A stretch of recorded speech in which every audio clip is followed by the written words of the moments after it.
Semangat pagi sahabat-sahabat. Perkenalkan, nama saya Yani Indrayana. Kembali kita akan melakukan sharing terkait dengan remedial and recovery credit. Nah, sebelum kita memasuki apa itu remedial and recovery credit, kita bahas dulu apa sih itu kredit. Nah, kredit kalau dalam bahasa Yunaninya adalah credere atau credo, yaitu kepercayaan. Jadi antara debitur dan kreditur harus saling percaya. Nah, skemanya adalah langkah pertama menganalisa kredit. Untuk petugas ya, menganalisa kredit ada 8 langkah. Langkah pertama ada pre-screening, melihat secara detail tahap awal dokumen-dokumen yang diajukan, melihat secara kasat mata usahanya seperti apa. Nah, itu kita kumpulkan. Dan itu kita kumpulin. Yang langkah kedua adalah pengumpulan datanya. Itu lebih dalam lagi. Ya, hal-hal yang diminta dari akun-akun neraca, transaksi dan sebagainya. Barulah kita yang masuk ke langkah ketiga, yaitu verifikasi data. Nah, di sini banyak kelemahan teman-teman. Yang perlu dilakukan adalah verifikasi tidak hanya langsung bersumber dari debitur, tapi juga harus dari relasinya, yaitu dari supplier, dari buyer, terus dari tetangga sebelah, dari komunitasnya dan sebagainya, untuk menilai kredibilitas calon debitur. Langkah yang keempat adalah menganalisa laporan keuangan ya, dan aspek perusahaan lainnya. Nah, kita buatkan bagaimana secara neraca ini sehat atau tidak. Ya.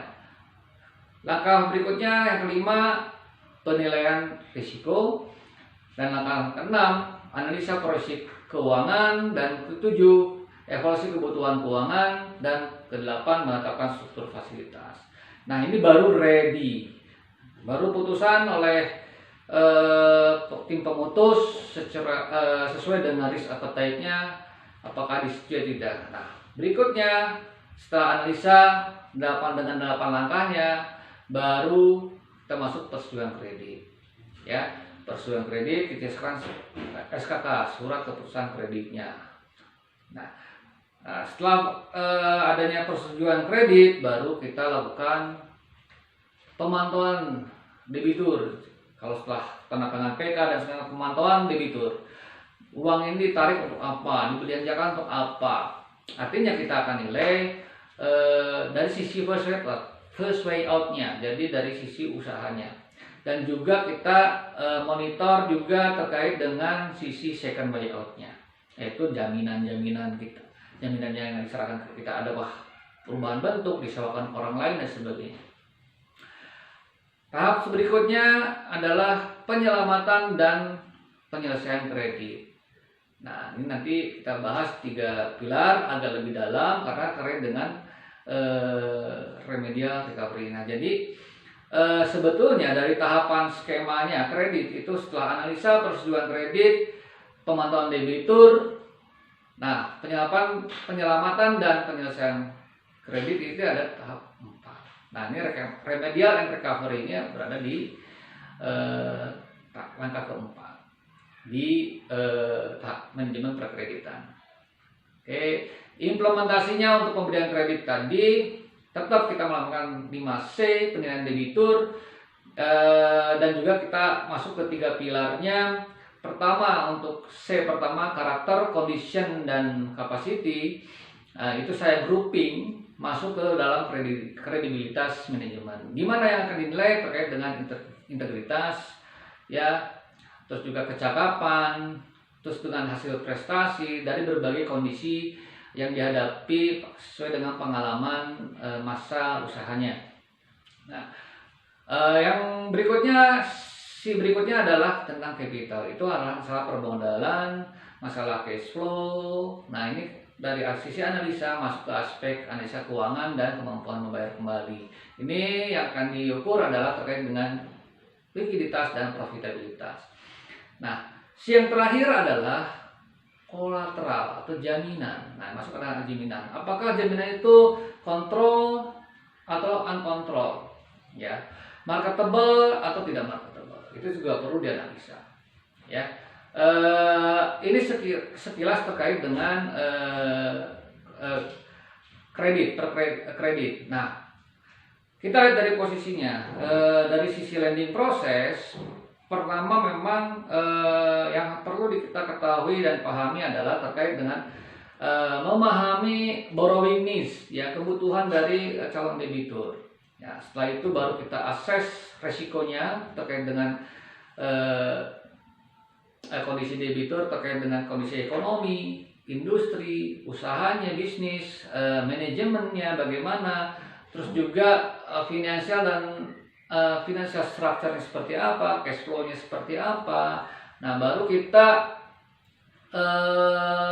reduce risk atau dengan memitigasinya, lihat dari sisi jaminan, garansinya seperti apa, covenant-nya bagaimana, condition-nya bagaimana, loan structure kita paskan dengan sisi usahanya itu seperti apa. Ya, disesuaikan dengan kondisi calon debitur. Barulah kita tetapkanlah sisi pricing. Pricing sendiri kita bisa mengacu kepada resiko yang dihadapi. Biasanya KI itu karena lebih panjang, upload fund itu biasanya tingkat suku bunganya agak lebih tinggi. Ya, terlebih kalau misalkan kredit itu adalah KTA. Nah, tidak ada jaminan hanya dari sisi penghasilan, ya, dari gaji saja. Artinya itu price-nya biasanya lebih tinggi. Ya, ini terkait dengan penetapan interest, ya, terus provisi administrasi yang dikenakan kepada debitur. Nah, barulah kita loan management. Loan management ini adalah mengelola kredit, ya. It's about taking care of loan until it's paid back. Jadi sampai dengan dia lunas, ya. Jadi loan monitoring ini merupakan loan management ini terkait dengan loan monitoring itu merupakan tahap akhir lah dari suatu proses kredit yang normal. Tidak bermasalah sampai dengan kredit tersebut terbayar. Nah, teman-teman, ya, kita masuk masalah terkait dengan kredit bermasalah. Kapan, ya, kredit itu dikatakan bermasalah? Ya. Jadi kredit itu menjadi bermasalah ketika term and condition yang kita sepakati di perjanjian kredit tidak dapat dipenuhi oleh debitur. Ya, ini bisa terjadi bahwa itu adalah kegagalan suatu kredit, di mana suatu kondisi debitur itu gagal dalam memenuhi kewajibannya dalam membayar baik itu kewajiban bunga maupun pokok yang telah jatuh tempo, baik itu jatuh tempo bulanan atau memang jatuh tempo sampai dengan perjanjian kreditnya. Nah, ada beberapa faktor, ya,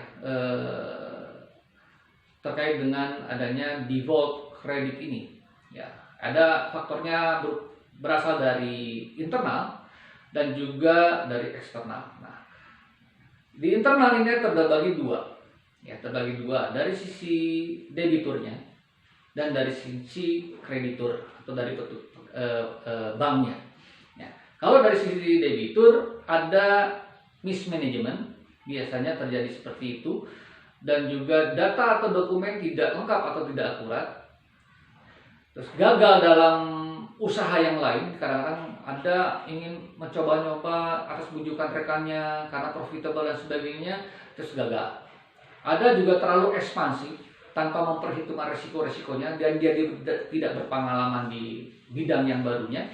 Dan juga ada yang tidak jujur atau niatnya tidak jujur. Memang Anda tidak kooperatif dan tidak jujur lah, ingin melakukan fraud kepada bank.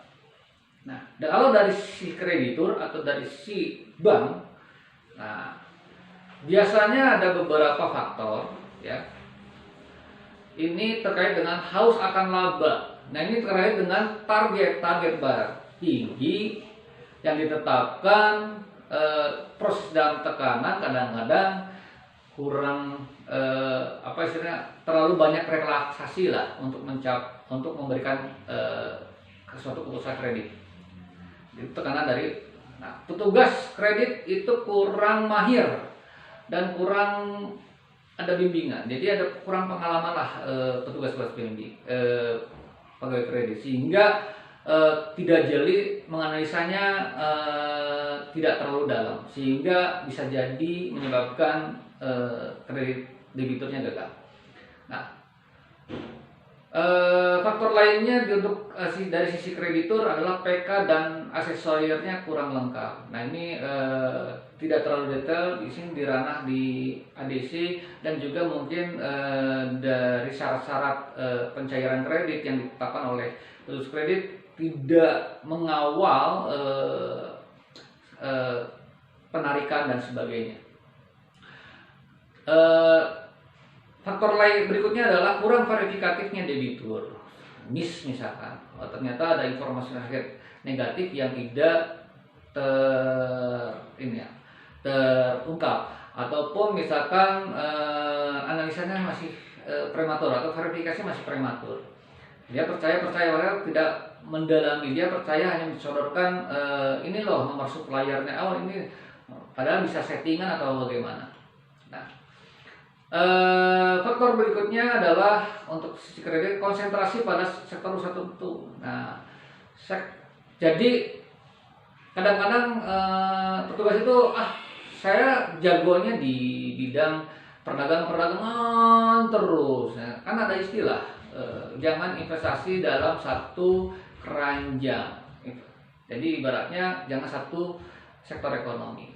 Makanya di situ kita harus ada warning ya, traffic light terkait ini sektor ini udah full space availability-nya untuk sektor tertentu. Yang faktor berikutnya adalah lemahnya monitoring. Tadi monitoring sudah diungkap, first way out, second way out. Jadi setelah ngasih aja, tidak dilihat lagi. Nah, ini juga faktor penyebab. Tidak lihat perkembangannya, apakah ada penggunaannya sesuai dengan rencana atau memang dialihkan ke yang lain. Nah, udah itu ada self dealing. Di sinilah self dealing ini antara petugas dengan debitur. Nah, ini sini terkait dengan integritas dari petugas. Ya, ada deal-deal tertentu karena mungkin ada sesuatu yang diterima oleh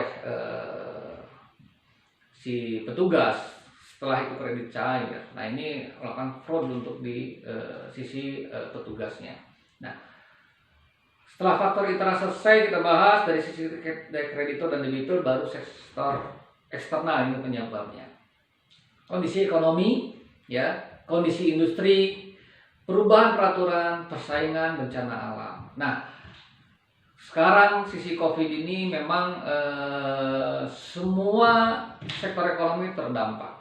Nah, cuma ada beberapa yang sangat terdampak, itu seperti sektor pariwisata, transportasi, ya, perhotelan, perdagangan, pengolahan, pertanian, pertambangan, ya, terkait dengan turunannya itu terdampak, omsetnya turun drastis. Nah, untuk itu sisi pemerintah mengeluarkan program stimulus yang dikeluarkan oleh OJK dengan peraturannya nomor 11 POJK 03/2020. Nah, untuk menangani jangan sampai dengan kondisi COVID ini kualitas kredit itu memburuk. Ya, debiturnya saya mayang-mayang anteng gitu, dengan kondisi seperti ini pada drop usahanya, sehingga kreditnya pada anjlok, ya, pada jatuh kualitasnya. Nah, di sini ada beberapa yang akan ditangani skimnya, yaitu penurunan suku bunga, perpanjangan waktu, pengurangan tunggakan pokok, ya, pengurangan tunggakan bunga, penambahan fasilitas kredit atau pembiayaan dan atau konversi kredit pembiayaan penyertaan modal sementara. Nah, oke. Nah, sekarang kita masuk nih sebagai petugas. Tentu OJK tidak memaksakan itu untuk penanganan program ini diserahkan kepada bank masing-masing. Nah, di sini kita akan sharing bahwa bagaimana sih kita menangani kredit bermasalah tuh. Kriterianya ada 3. Kita akan lihat bagaimana debitur, apakah masih ada usaha nggak, prospek usahanya bagaimana, masih jalan nggak usahanya, ya. Nah, yang kedua adalah kinerjanya bagaimana, selama ini kinerjanya selalu setor nggak, ya. Terus arus kasnya bagus nggak, ya, walaupun ada sedikit penurunan, laba turun, ya, tapi tetap dia ada terus memberikan komitmen kepada bank, berusaha keras untuk memenuhi kewajibannya. Yang ketiga adalah aspek kemampuan membayar. Jadi ada 3 aspek yang harus kita lihat untuk menghandle nasabah bermasalah, untuk kita tangani penyelamatan, yaitu prospek usaha, kinerja debitur, dan kemampuan membayar. Tapi intinya yang paling penting adalah debitur harus kooperatif. Kalau tanpa kooperatif kita susah. Betul nggak? Nah, untuk prospek usaha kita lihat potensinya bagaimana ke depan, ya, kondisi persaingannya, kualitas manajemennya, dukungannya dari grup atau akreditasi, dari supplier dan sebagainya, apakah masih bisa survive nggak ke depannya. Walaupun memang sekarang kita akan di treatment sesuai dengan kondisi kemampuannya. Nah, ini uncontrollable-nya kita lihat. Ya. Nah, ini juga disesuaikan dengan kualitas ini konform peraturan Bank Indonesia, ya, terkait penilaian debitur terkait dengan kualitas kredit, ya, prospek usaha, kinerja, dan kemampuan bayar. Jangan kita lepas dari situ, ya. Nah, strategi penanganan kredit bermasalah ini sebetulnya kita bagi nih, ya, potensial dan non potensial. Nah, kalau non potensial kita masukin semua ke penyelesaian, bukan ke penyelamatan, ya, non potensial. Karena udah non potensial, ya, berarti bisa jadi usahanya udah tidak ada, ya, ibaratnya tinggal hartanya hanya jaminan saja. Ya. Yang potensial kita bagi 2, kooperatif dan non kooperatif. Kalau kooperatif, ya, kita laksanakan penyelamatan. Yang non kooperatif, yang tidak kooperatif, itu langsung penyelesaian, eksekusi. Nah, penyelamatan kredit ini ada beberapa skemanya. Ada restrukturisasi, ada perjanjian penyelesaian hutang (PPH), ada penetapan dengan interest balance payment. Ya, kita sesuaikan bunganya, apa ditunda sampai ke belakang. Pokoknya pada masa krisis ini dia masa berapa kita sesuaikan, ya, ibaratnya dengan kemampuan debitur dulu. Nanti belakang kalau udah lifting, usahanya COVID selesai, usahanya lifting, baru kita sesuaikan. Ada skema pengelolaan aset, ada juga skema debt to convertible bond swap, jadi obligasi kan. Tapi biasanya pegawai bank ditempatkan di debitur, perusahaan debitur. Ada penyertaan sementara bank, ada juga penjualan aset jaminan, ada AIDA atau aset yang diambil alih. Biasanya dibeli untuk kantor, atau dibeli untuk rumah, aset jaminan rumahnya itu untuk coba di rumah dinas, atau strategi gabungan, jadi blending, ya. Nah, kita bahas biasanya 3 restrukturisasi. Biasanya kita terkait dengan rescheduling, reconditioning, restructuring. Nah, kalau rescheduling itu stretching atau rescheduling itu adalah penjagaan kembali yang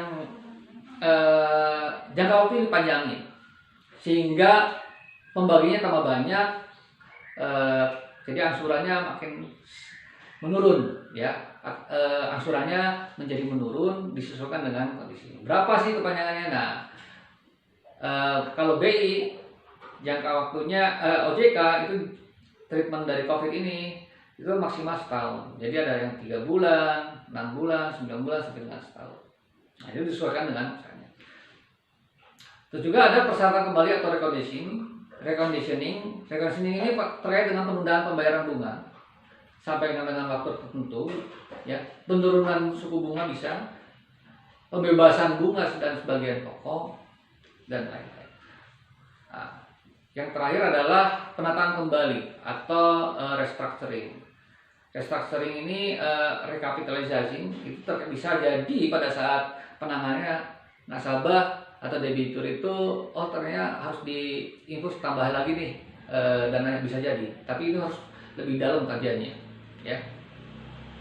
Nah, untuk recovery dan remedial berikutnya adalah penyelesaian.